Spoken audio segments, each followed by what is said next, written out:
Friends, मैं यशवीन आपका स्वागत करती हूँ तक्षशिला ट्यूटोरियल्स के ऑनलाइन चैनल पर।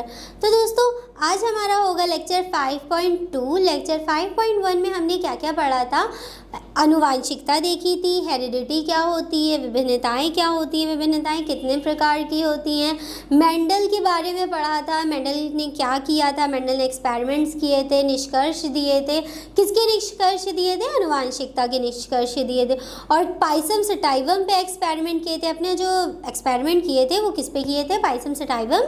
पाइसम सटाइवम क्या होता है? मटर होती है, उसको हिंदी में क्या बोलते हैं? उद्यान मटर बोलते हैं। ठीक दोस्तों, तो ये सब देखा था। उसका चयन उन्होंने किन बेसिस पे किया था, उसके क्या लक्षण थे, ये सब देखा था। और तब हमारा लेक्चर कंप्लीट हो गया था। आज हम उसी के आगे कंटिन्यू करेंगे। आज का हमारा टॉपिक होगा एक संकर संकरण। सबसे पहला हमारा टॉपिक आज है एक संकर संकरण। चलिए देखते हैं इसको कि ये क्या होता है। आज का हमारा 5.2 लेक्चर का सबसे पहला टॉपिक है एक संकर संकरण। इसको इंग्लिश में बोलते हैं मोनोहाइब्रिड क्रॉस।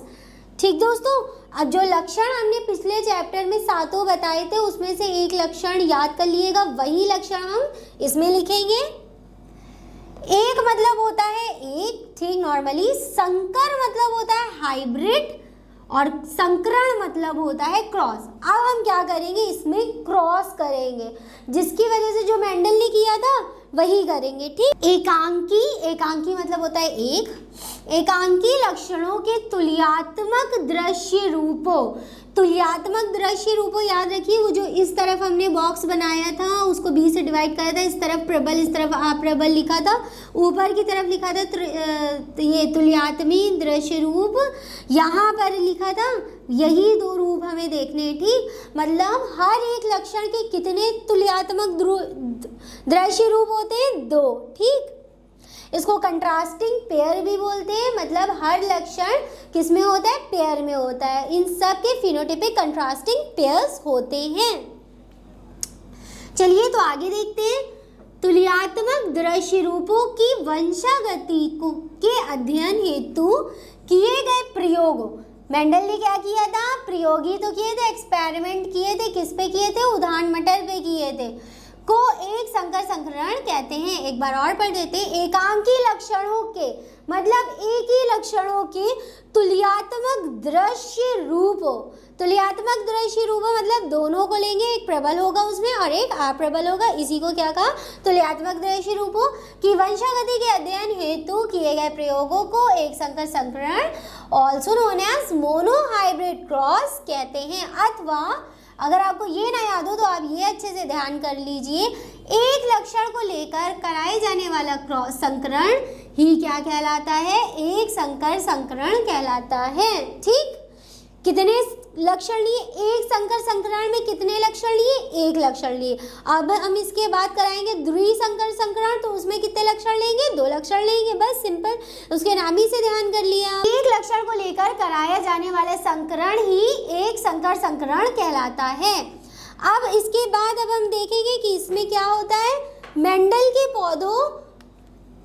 के पौधे की लंबाई के लिए कराया जाने वाला संकरण। अब ऐसा भी कह सकते हैं कि मोनोहाइब्रिड क्रॉस का एग्जाम्पल ये है।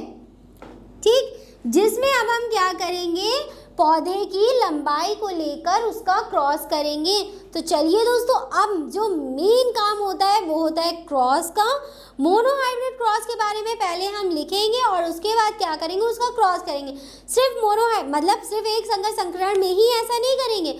हमें जितने संकरण करने होंगे, जितने क्रॉस करने होंगे, उन सब में पहले हम उसके बारे में लिखेंगे और बाद में उसका क्रॉस करेंगे। इवन उसके बाद भी हम उसका रिजल्ट ज़रूर लिखेंगे। तो चलिए अब हम आपको एक एक करके समझाते हैं कि क्रॉस किस प्रकार से करते हैं, या जो संकरण होता है वो किस प्रकार से होता है, जो मेंडल ने कराया था। तो चलिए दोस्तों, अब हम देखेंगे कि मोनोहाइब्रिड क्रॉस को कराने के लिए हमें कौन कौन से लक्षण चाहिए। ठीक, क्योंकि ये एक संकर संकरण है तो कितने लक्षण लेंगे? एक ही लक्षण लेंगे, जो कि होगी पौधे की लंबाई। पौधे की लंबाई ये लक्षण था ना, पिछले लेक्चर में जो हमने बॉक्स बनाया था उसमें ये वाला जो था लक्षण था। इसको बोलते हैं लेंथ ऑफ प्लांट। ठीक दोस्तों, पहला लक्षण मोनोहाइब्रिड क्रॉस में हमने क्या लिया, पौधे की लंबाई। पौधे की लंबाई किस पे डिपेंड करती है, तने पे डिपेंड करती है। जितना लंबा तना होगा उतनी ही क्या होगी, उतना लंबा पौधा होगा। तो देखिए पौधे की लंबाई कितनी थी, एक थी टॉल मतलब लंबी और एक थी डॉर्फ मतलब बौनी, ये दोनों थी ना। तो इसमें कौन सा प्रबल था कौन सा अप्रबल था ये भी देखना पड़ेगा हमें। तो टॉल वाला जो था इस प्रकार से भी हम लिख सकते हैं। सबसे पहले आप ये लिखिए प्रबल लक्षण। ठीक, प्रबल लक्षण। प्रबल लक्षण क्या थे ये लिखेंगे और ये लिखेंगे अप्रबल मतलब अप्रबल लक्षण क्या होते हैं इसमें। तो सबसे पहले प्रबल लक्षण में आया, प्रबल लक्षण को होता है शुद्ध लंबा। प्रबल लक्षण को इंग्लिश में बोलते हैं डोमिनेंट ट्रेट। ठीक, पिछली बार लिखवाया था। और अप्रबल को लक्षण को बोलते हैं रिसेसिव ट्रेट्स। शुद्ध लंबा और अप्रबल लक्षण वाला होगा शुद्ध बौना। ये तो हम आपको पिछले लेक्चर में बता चुके हैं। तो और हम इस प्रकार से करके क्रॉस नहीं करेंगे, इसका एक ट्रेड बनाएंगे मतलब इसका कुछ नाम टाइप का रखेंगे। तो जो लंबा होगा उसको इस चीज से दर्शाएंगे कैपिटल टी, और जो शुद्ध बौना होगा उसको दर्शाएंगे स्मॉल टी। स्मॉल टी देखिए वो क्या होगा, अप्रबल लक्षण होगा। ठीक, और उसका लक्षण वो देखने में कैसा होगा, बौना होगा, और जहाँ कैपिटल टी होगा वो कैसा होगा, लंबा होगा। ये चीजें ध्यान अच्छे से कर लिए। अब हम करने जा रहे हैं क्रॉस, लेकिन उससे पहले हम क्या करेंगे, इन ट्रेड्स को लिखेंगे। लिखने के बाद इनके बीच में युग्मक जनन करेंगे और उसके बाद क्रॉस की प्रोसेस को करेंगे। तो चलिए देखते हैं वो कैसे होती है। करने जा रहे हैं क्रॉस और इसको आप बहुत अच्छे से ध्यान से देखिएगा। सबसे पहले पौधे की लंबाई को लेके हम क्रॉस कर रहे थे, क्या कर रहे थे, मोनोहाइब्रिड क्रॉस, एक संकर संकरण। इसमें क्रॉस फॉर F1 जनरेशन मतलब जनक की पीढ़ी से संतति पीढ़ी आएगी। तो अब हम कौन सी जनरेशन के लिए क्रॉस कर रहे हैं, F1 जनरेशन के लिए क्रॉस कर रहे हैं। इस प्रकार से आप लिख देंगे तो बेहतर होगा। फिर यहाँ पे हमने लिखा है डोमिनेंट जो कि क्या था, टॉल था, और यहाँ पे लिखा है रिसेसिव यानी कि अप्रबल जो कि क्या था, डॉर्फ बौना था। इसका ट्रेट कैसे लिखते हैं, कैपिटल टी से, और इसका ट्रेट कैसे लिखते हैं, स्मॉल टी से और स्मॉल टी से। अब यहाँ पे हमने लिखा है परपरागण। परपरागण को इंग्लिश में बोलते हैं क्रॉस पॉलिनेशन। ठीक दोस्तों, इसको बोलते हैं क्रॉस पॉलिनेशन। और क्रॉस पॉलिनेशन का मतलब होता है ये जो क्रॉस हम करने जा रहे हैं ये हमारी मर्जी के थ्रू हो रहा है। तो सबसे पहले इतना हमें काम लिखना होगा। उसके बाद क्या करना होगा, इनके बीच में गैमेटोजेनेसिस या इसको हिंदी में युग्मक जनन कहते हैं, या इसको एक और नाम से बुलाते हैं जिसको रिडक्शन डिवीजन बोलते हैं, जिसमें क्या होता है कि ये जो युग्मक है ये दो भागों में बट जाते हैं। ऐसे इधर कर लेंगे, ऐसे इधर कर लेंगे। तो यहाँ इधर से क्या आया, कैपिटल टी, और इधर से क्या आया, कैपिटल टी। ठीक, इसको बड़ा लिख देते हैं। इधर से क्या आया, स्मॉल टी, और इधर से क्या आया, स्मॉल टी। यहाँ तक ही क्लियर है। इतना काम वो स्टेप बाय स्टेप इतना करना है। फिर आप देखिए, आप करेंगे इनके बीच में मेन क्रॉस। इधर से पहले वाला इधर से नीचे लेंगे, ठीक, और इसको तीसरे वाले के साथ क्रॉस कर देंगे। अगर आपको इसे बहुत अच्छे से समझना है तो आप भी कॉपी पेंसिल ले लीजिए और उस पर लिख लीजिए, वरना अगर आपको ऐसे ही समझ में आ जाए तो बहुत अच्छी बात है। इधर से आया कैपिटल टी, यहाँ पे क्या लिखा, कैपिटल टी, और पहले वाले को तीसरे वाले के साथ क्रॉस करा दिया, और इधर से आया स्मॉल टी, यहाँ पे हमने लिख दिया क्या, स्मॉल टी। यहाँ तक ही क्लियर है। फिर पहले वाले का क्रॉस करवाएंगे चौथे वाले के साथ। ध्यान से देखिएगा दोस्तों, पहले वाले का क्रॉस सबसे पहले तीसरे वाले के साथ करवाया, फिर पहले वाले का क्रॉस किसके साथ करवाया, चौथे वाले के साथ करवाया। इधर से आया कैपिटल टी और इधर से क्या आया, स्मॉल टी। यहाँ पे बन गया कैपिटल टी और स्मॉल टी। फिर इसका खेल खत्म। अब दूसरे वाले को लेते हैं, दूसरे वाले का क्रॉस करवाएंगे तीसरे वाले के साथ, फिर दूसरे वाले का क्रॉस कराएंगे चौथे वाले के साथ। जब दूसरे का तीसरे वाले के साथ कराया था तो क्या बना, कैपिटल टी और स्मॉल टी। इधर से आया कैपिटल टी और इधर से आया स्मॉल टी। फिर दूसरे वाले का क्रॉस कराएंगे चौथे वाले के साथ, इधर से आया कैपिटल टी और इधर से आया स्मॉल टी। ठीक, ऐसे क्रॉस होगा, ऐसे ही किया जाता है। फिर इसके बाद अब हम क्या करेंगे, इनकी प्रोजेनी देखेंगे। प्रोजेनी मतलब इनकी संतति देखेंगे वो कि वो किस प्रकार से आई है। तो ये कैपिटल टी है और स्मॉल टी है। हमने आपको बताया था जहाँ भी आपको कैपिटल दिखे, ठीक, वो क्या होता है, प्रबल लक्षण होता है, वो पौधा कैसा होगा, लंबा होगा।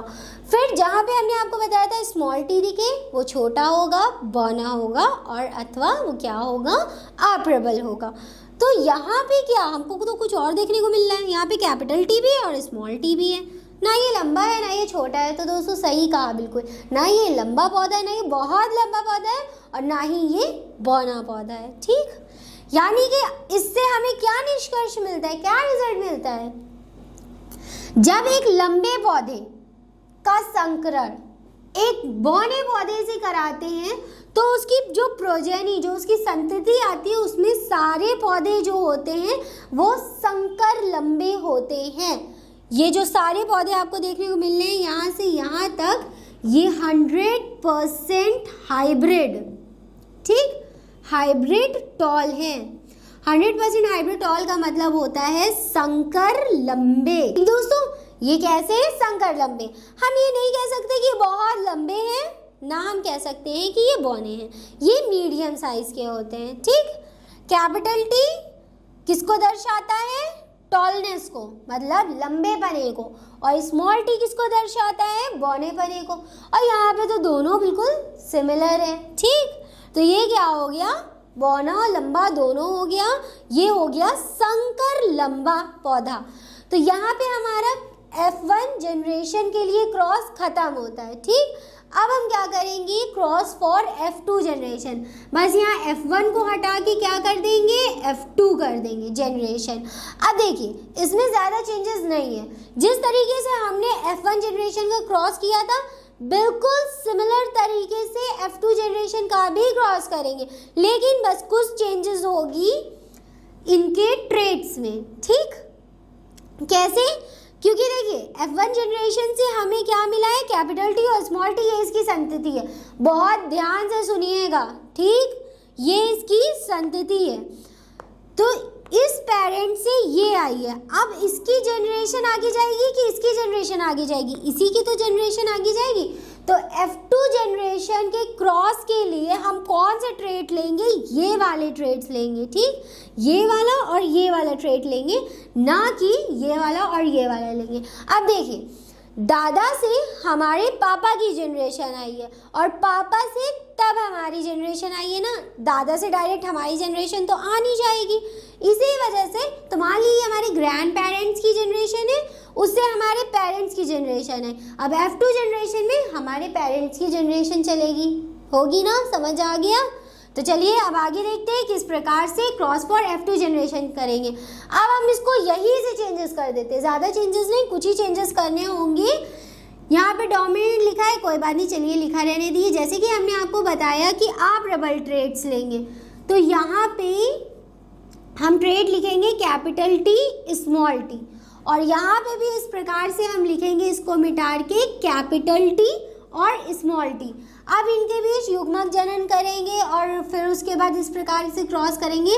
लेकिन एक और बात ध्यान, यहाँ पे जब हमने पर परागण लिखा था F1 जनरेशन में, F2 जनरेशन में हम इस पर परागण को हटा के स्वपरागण कर देंगे। ठीक, F2 की सारी जनरेशन में क्या होता है, सेल्फ पॉलिनेशन, जिसको स्वपरागण भी कहते हैं। F1 जनरेशन में क्या हुआ था, पर परागण हुआ था, हमारी मर्जी द्वारा क्रॉस पर परागण हुआ था।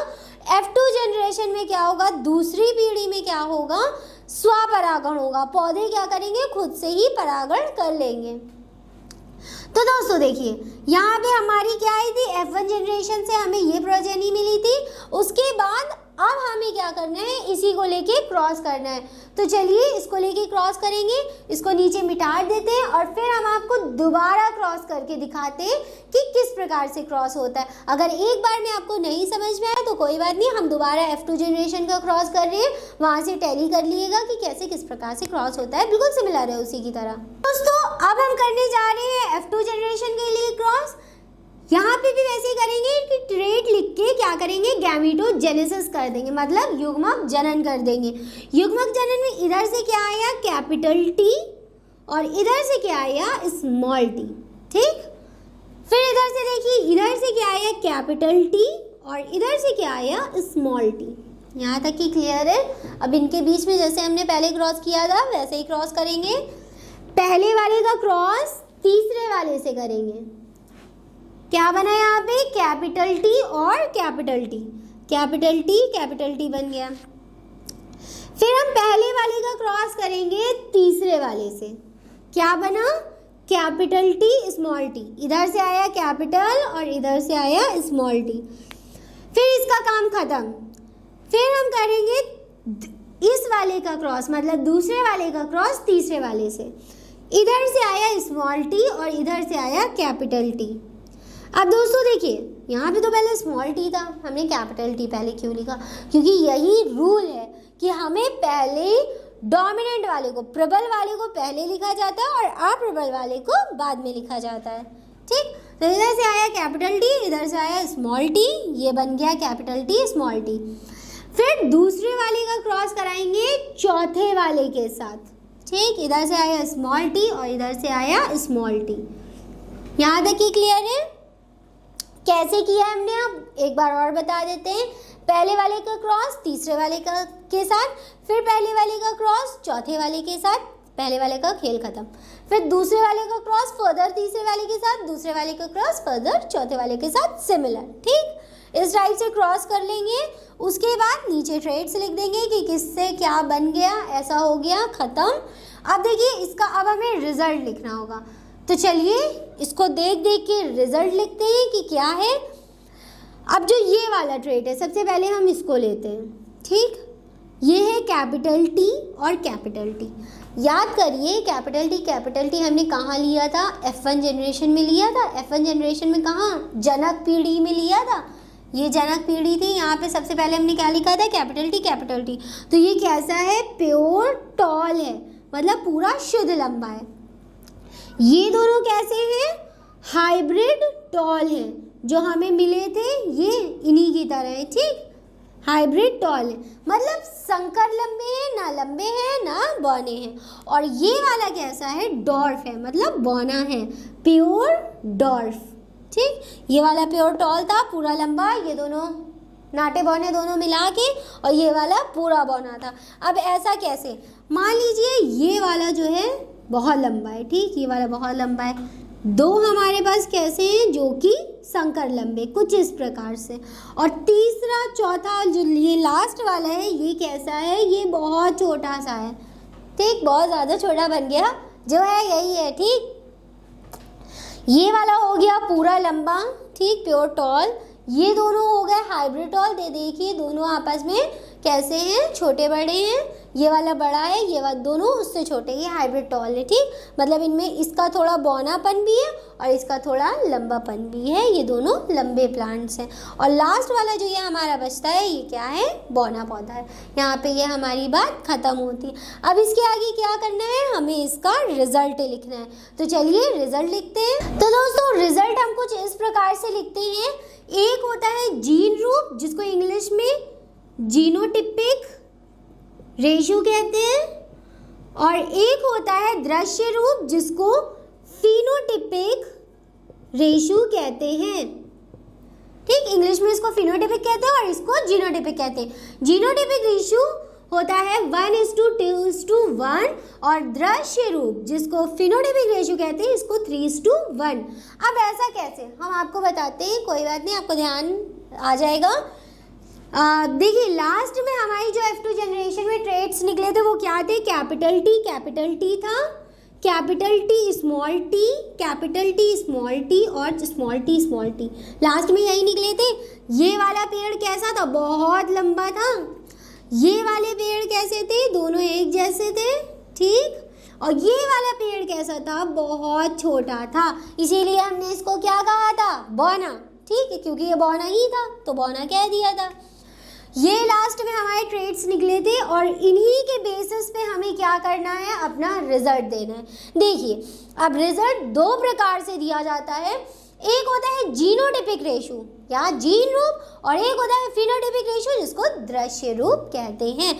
अब देखिए सबसे पहले जीन रूप की बात करें तो इसका रेशो हमने कैसे निकाला, जब हम पौधे के जीनों को मेजर करते हैं, जीनों को देखते हैं तो उसको जीन रूप कहते हैं। कैसे, अब देखिए यहाँ पे एक जीन है, यहाँ पे दूसरा है, ये तीसरा है और ये चौथा है, ठीक। ये 4 जीन है हमारे पास।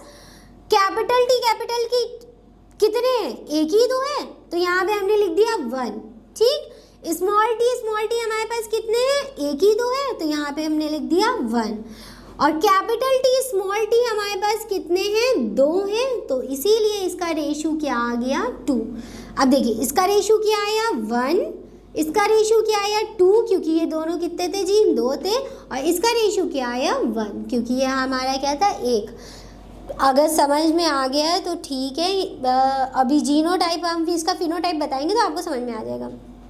अब देखिए दृश्य रूप क्या होता है, ये वो होता है जो हम अपनी आंखों से देखकर मेजर करते हैं, अपनी आंखों से देख के बताते हैं कि कितने लंबे पौधे हैं, कितने छोटे पौधे। अब जब आप अपनी आंखों से देखेंगे तो जीन तो देख नहीं पाएंगे, जीन हम इसके कैसे देखेंगे, जीन देखने के लिए हमें माइक्रोस्कोप चाहिए, वो तो अलग की बात है, ठीक। लेकिन दृश्य रूप यानी कि फिनोटाइप देखने के लिए हम अपनी इन्हें आंखों से मेजर करेंगे। तो कैसे, यहाँ पे आपको कितने लंबे प्लांट देखने को मिल रहे हैं और कितने छोटे। आप कहेंगे मैम एक तो बहुत लंबा है और 2 एक ही जैसे लंबे हैं और एक छोटा है, ठीक, ऐसे कहेंगे। लेकिन एक बात ध्यान करिए, हमने इन तीनों को लंबा कहा ना, इन तीनों को लंबा कहा, तो ये तीनों कैसे लंबे प्लांट हैं, हम इनके जीन तो देख नहीं रहे, हमें बस ये पता है ये लंबा है, ये बौना है, तो ये 3 कैसे लंबे हैं, इसलिए इसका रेशो क्या है, 3:1। ये 3 कैसे हैं, लंबे हैं, तो 3 रेशो आ गया। और ये वाला कैसा है, बौना है, तो इसका रेशो क्या आ गया, 1। इसीलिए फिनोटिपिक रेशो क्या है, 3:1। जब हम अपनी आंखों से देखते हैं तो हमें 3 लंबे पौधे देखने को मिलते हैं और सिर्फ 1 बौना पौधा देखने को मिलता है। और जीनोटिपिक रेशो में हम क्या करते हैं, जीन देखते हैं, हमें 3 प्रकार के जीन मिले थे, एक कैपिटल टी था, 2 सिमिलर थे, कैपिटल टी स्मॉल टी, तो उनको साथ में कर लिया, और एक अलग और हमारा था स्मॉल टी, ठीक। तो इसका रेशो क्या बना, 1:2:1, जो कि हमारा जीनोटिपिक रेशो था, और इसका रेशो क्या बना, 3:1, जो कि हमारा क्या था, जीनोटिपिक रेशो था।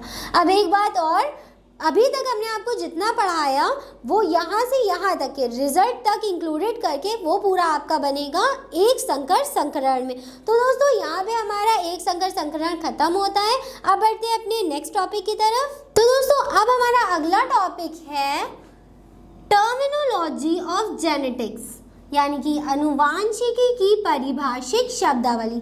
अब टर्मिनोलॉजी ऑफ जेनेटिक्स क्या है, ये कोई टॉपिक नहीं है आपका जो आपको बुक में मिलेगा, और हाँ बुक से भी टॉपिक्स देखा करिए, बुक भी खोल के देखा करिए, बुक से भी पढ़ा करिए, ठीक। कोई डाउट हो आपको तो हमें बताइए।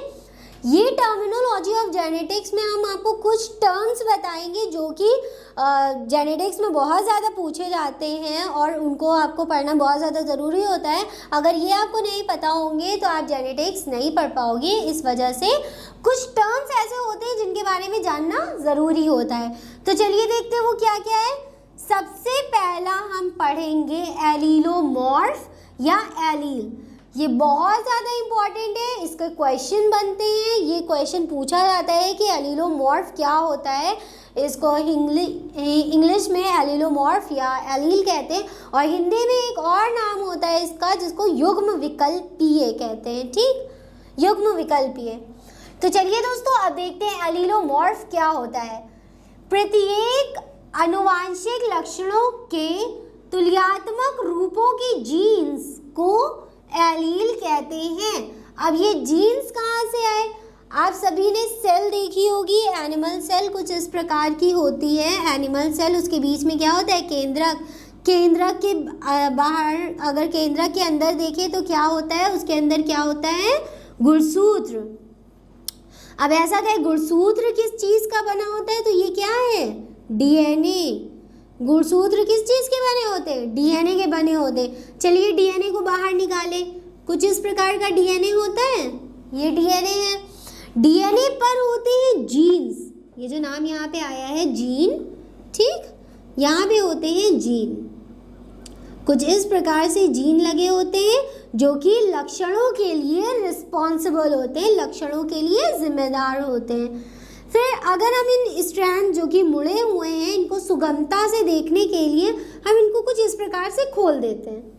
एक इधर ये स्ट्रैंड आ गया, एक इधर ये स्ट्रैंड आ गया, ये वाला मान लीजिए ये है और ये वाला मान लीजिए ये है, कुछ इस प्रकार से, ठीक। इनके जो मुड़े हुए होते हैं हमने इनको खोल दिया है।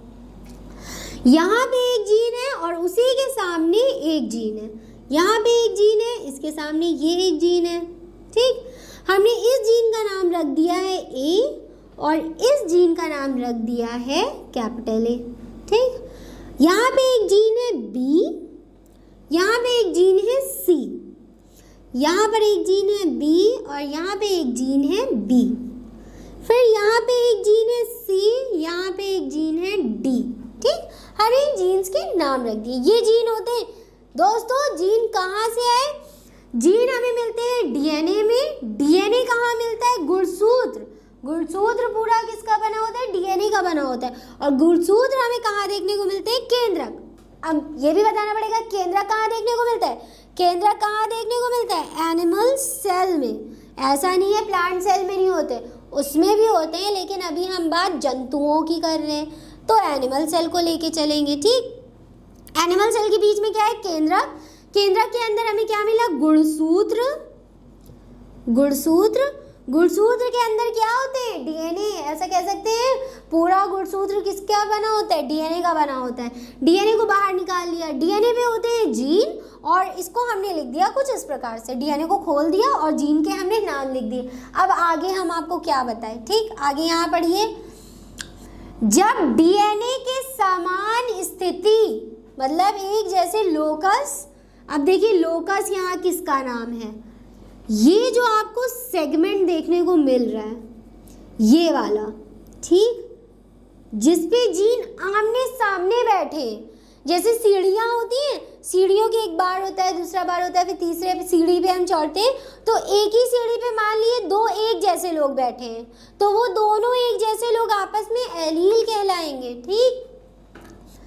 ये है सीढ़ी, सीढ़ी का ये है डंडा और इस डंडे के एक सिरे पे बैठा है ए और दूसरे सिरे पे बैठा है ए, तो ये दोनों आपस ए कौन कहलाएगा, क्या कहलाएगा, जीन। ये जीन है या एलील है, ठीक। एलीलोमॉर्फ बोलते हैं इन्हें, एलील बोलते हैं। जब समान स्थिति पर एक समान जीन, एक समान कैसे, ये भी ए है और ये भी ए है, एक समान जीन उपस्थित होते हैं तो ये दोनों जीन आपस में क्या कहलाते हैं, एलील कहलाते हैं। और मान लीजिए अगर सेम ना हो तो एलील होंगे, नहीं एलील नहीं होंगे।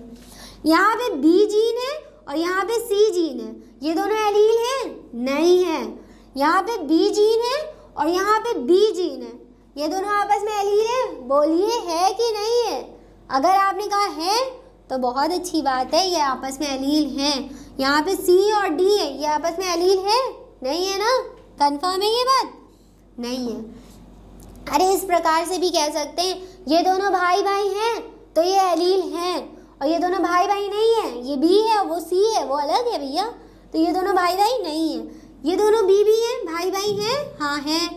अब देखिए एक और हम एग्जाम्पल देखते हैं। अब आप समझ चुके होंगे, यहाँ पे कैपिटल ए है, ठीक, ध्यान से समझिएगा, और यहाँ पे स्मॉल ए है, तो ये दोनों आपस में भाई हैं, ये दोनों आपस में भाई हैं। कैसे, अरे मान लीजिए ये बड़ा भाई है और ये छोटा भाई है तो भाई ना, तो ये दोनों आपस में क्या होंगे, एलील होंगे, ठीक। ऐसा भी हो सकता है। यहाँ पे कैपिटल सी है, यहाँ पे अगर हम स्मॉल सी लिख दें तो ये दोनों आपस में एलील हैं। यहाँ पे कैपिटल बी है और यहाँ पे अगर हम स्मॉल बी लिख दें तो भी ये आपस में एलील है। लेकिन अगर यहाँ बी की जगह सी लिखा होता तो क्या होता? ये दोनों आपस में एलील होते? नहीं। लेकिन बस इसमें एक बात ये ध्यान रखने वाली है कि जो जीन आमने सामने हो, ठीक, मतलब एक ही जीने पे बैठे हो, तो वो कहलाते हैं एलील। अब मान लीजिए हम इसको कुछ इस प्रकार से नहीं कर सकते कि इन दोनों को बना दिया, नहीं, ये गलत होगा। आमने सामने जो बैठे होंगे वही एलील कहलाएंगे, वरना एलील नहीं कहलाएंगे। ठीक, ये हो गया एलील। समझ आ गया? नहीं समझ आया तो कांटेक्ट करके पूछ लीजिए, बता देंगे। ये कहाँ होते हैं? जीन कहाँ होते हैं? डीएनए में होते हैं। डीएनए कहाँ होता है? गुणसूत्र में होता है। और गुणसूत्र कहाँ होता है? एनिमल सेल के केंद्रक में होता है, जिसको न्यूक्लियस भी बोलते हैं। तो चलिए दोस्तों, एलीलोमॉर्फ आप समझ गए होंगे क्या होते हैं एलीलोमॉर्फ। जब डीएनए के समान स्थिति, मतलब लोकस, ये वाला पूरा सेगमेंट लोकस कहलाता है, आमने सामने वाला, सिमिलर डंडे वाला। लोकस पर एक समान जीन उपस्थित होते हैं, ये दोनों जीन आपस में क्या कहलाते हैं? एलील कहलाते हैं। बहुत पूछा जाता है ये क्वेश्चन, शॉर्ट में ये क्वेश्चन बहुत आता है, सच बता रहे हैं। ठीक, तो चलिए, एलील खत्म हुआ हमारा। इसके बाद एक और देखेंगे, होमोजाइगस और हेटेरोजाइगस। तो चलिए देखते हैं वो क्या है। तो दोस्तों, अब हमारा अगला टर्मिनोलॉजी है समयुग्मजी तथा विषमयुग्मजी। ठीक, समयुग्मजी को इंग्लिश में कहते हैं होमोजाइगस और विषमयुग्मजी को इंग्लिश में कहते हैं हेटेरोजाइगस। ये क्या होते हैं? अभी हमने आपको जब मोनोहाइब्रिड क्रॉस पढ़ाया था, एक संकर संकरण पढ़ाया था, उसमें कुछ ट्रेट इस प्रकार से लिखे थे, capital T, capital T, capital T, small T, फिर हमने लिखा था स्मॉल टी, कुछ इस प्रकार के ट्रेट लिखे थे हमने। अब देखिए, इन्हीं से हम क्या आपको बताएंगे कि होमोजाइगस और हेटेरोजाइगस क्या होता है। समयुग्मजी, नाम से क्या समझ में आ रहा है? सम मतलब होता है सेम, ठीक, मतलब एक जैसे। युग्मजी मतलब युग्मक, एक ही बात है ना। युग्मजी मतलब क्या हुआ? युग्मक। और सम मतलब क्या होता है? सेम, मतलब सेम क्या हो? युग्मक हो, एक जैसे युग्मक हो, तो वो क्या कहलाएगा? समयुग्मजी। ठीक, और विषमयुग्मजी मतलब, विषम मतलब होता है डिफरेंट, अलग, और युग्मजी मतलब फर्दर, युग्मज। ऐसे ही अगर इंग्लिश में भी देखें तो होमो मतलब सिमिलर होता है और जाइगस मतलब होता है जाइगोट या गैमीट। तो चलिए दोस्तों, इससे हम इसका एग्जाम्पल कैसे दे सकते हैं? यहाँ पे क्या है? कैपिटल टी, एक युग्मक, और यहाँ पे क्या है? कैपिटल टी, एक युग्मक। ये दो युग्मक हो गए, और ये दोनों आपको कैसे दिख रहे हैं? एक जैसे दिख रहे हैं या अलग अलग दिख रहे हैं? ये दोनों कैपिटल कैपिटल है ना, भाई भाई है, ठीक, सगे भाई है। तो देखिए, ये क्या होंगे? समयुग्मजी होंगे, समयुग्मजी। ये दोनों ट्रेड्स आपस में क्या कहलाएंगे? समयुग्मजी। ये समयुग्मजी है, आप कहेंगे हाँ है, ये स्मॉल टी है, ये स्मॉल टी है, ये भी भाई भाई है, तो ये क्या है? समयुग्मजी। ये भी क्या है? समयुग्मजी। ये दोनों एलील भी क्या है? समयुग्मजी हैं। फिर बात आती है इसकी। अब आपको ये सिमिलर देखने को मिल रहा है? नहीं ना, आप कहेंगे एक कैपिटल है, एक स्मॉल है, ये दोनों अलग अलग गैमीट हैं, ये दोनों अलग अलग मतलब युग्मक हैं। ठीक, अलग अलग युग्मक हैं, इंग्लिश में गैमीट बोलते हैं उसको। अलग अलग युग्मक है, ये युग्मक बड़ा है और ये युग्मक छोटा है, ऐसा कह सकते हैं ये बड़ा भाई है और ये छोटा भाई है। तो ये समयुग्मजी अवस्था है? नहीं, ये क्या है? विषमयुग्मजी है। तब गैमीट्स, जब युग्मक सेम होते हैं तो समयुग्मजी, समयुग्मजी, और जब वो अलग होते हैं तो क्या होता है? विषमयुग्मजी। अब हम एक और इसका एग्जाम्पल आपको दिखा देते हैं, कैपिटल आर और कैपिटल आर, ये क्या है? समयुग्मजी या विषमयुग्मजी? समयुग्मजी है। ठीक, कैपिटल आर स्मॉल आर, ये समयुग्मजी है या विषमयुग्मजी? क्या है? विषमयुग्मजी है ना, क्योंकि ये अलग है और ये अलग है, ये कैपिटल है भैया और ये स्मॉल है, इस वजह से ये विषमयुग्मजी है। दोनों डिफरेंट है, विषम मतलब ही होता है भिन्न या डिफरेंट, ये दोनों सेम है तो समयुग्मजी। अब अगर हम आपसे पूछेंगे समयुग्मजी क्या होता है और विषमयुग्मजी क्या होता है, तो आप क्या बताएंगे? जब युग्मक सेम होते हैं, समान होते हैं, जब एलील के जो युग्मक होते हैं वो समान होते हैं तो वो आपस में समयुग्मजी होते हैं, और जब वो दोनों युग्मक अलग अलग होते हैं तो वो क्या होते हैं? विषमयुग्मजी होते हैं। सिंपल। ठीक, ये तो ये हमारा क्या हुआ? समयुग्मजी विषम युग्मजी खत्म। और एग्जाम्पल चाहिए तो कैपिटल वाई ये क्या है, समयुग्मजी है, और कैपिटल वाई स्मॉल वाई ये क्या है, विषम युग्मजी है। समझ जाओगे ना अब कि समयुग्मजी क्या है, विषम युग्मजी क्या है देख के। इसी प्रकार से आप देख सकते हैं, अगर युग्मक सेम है तो समयुग्मजी, और अगर जो युग्मक है वो डिफरेंट है तो वो क्या हो गया, विषम युग्मजी। तो दोस्तों यहाँ पे हमारा समयुग्मजी और विषम युग्मजी भी खत्म होता है। ये भी क्वेश्चन पूछा जाता है, ठीक, कभी कभी शॉर्ट में आ जाता है, बहुत ज़्यादा इंपॉर्टेंट नहीं है, लेकिन एलील युग्म विकल्पीय जो है वो बहुत ज़्यादा इम्पॉर्टेंट होता है। तो चलिए दोस्तों, आज के लेक्चर में हमारा यहीं तक रहा। आज के लेक्चर में हमने क्या क्या पढ़ा, एक संकर संकरण पढ़ा, टर्मिनोलॉजी देखी। टर्मिनोलॉजी में पहला टर्म हमारा क्या था, एलिनोमॉर्फ, और दूसरा क्या है, समयुग्मजी विषम युग्मजी। तो दोस्तों आज का लेक्चर हमारा यहीं पे ख़त्म होता है। इस लेक्चर से रिलेटेड सारे नोट्स आपको नीचे डिस्क्रिप्शन बॉक्स में मिल जाएंगे। कोई डाउट हो तो कॉल करके कांटेक्ट करके पूछ लीजिए, डाउट क्लियर हो जाएगा आपका। अब हमारा कल का लेक्चर होगा 5.3, जिसमें हम टेस्ट क्रॉस, बैक क्रॉस और मेंडल के लॉज पढ़ेंगे। ठीक, मेंडल्स के लॉ बहुत ज़्यादा इंपॉर्टेंट होते हैं, बहुत ध्यान से पढ़ने वाले होते हैं, बहुत चीज़ें उसमें समझने वाली होती हैं। तो चलिए दोस्तों आज का लेक्चर अपना ख़त्म करते हैं ताकि हम नेक्स्ट लेक्चर कल कंटिन्यू कर सकें। तो दोस्तों आज के लेक्चर में बस इतना ही, मिलते हैं नेक्स्ट क्लास में। Thank you.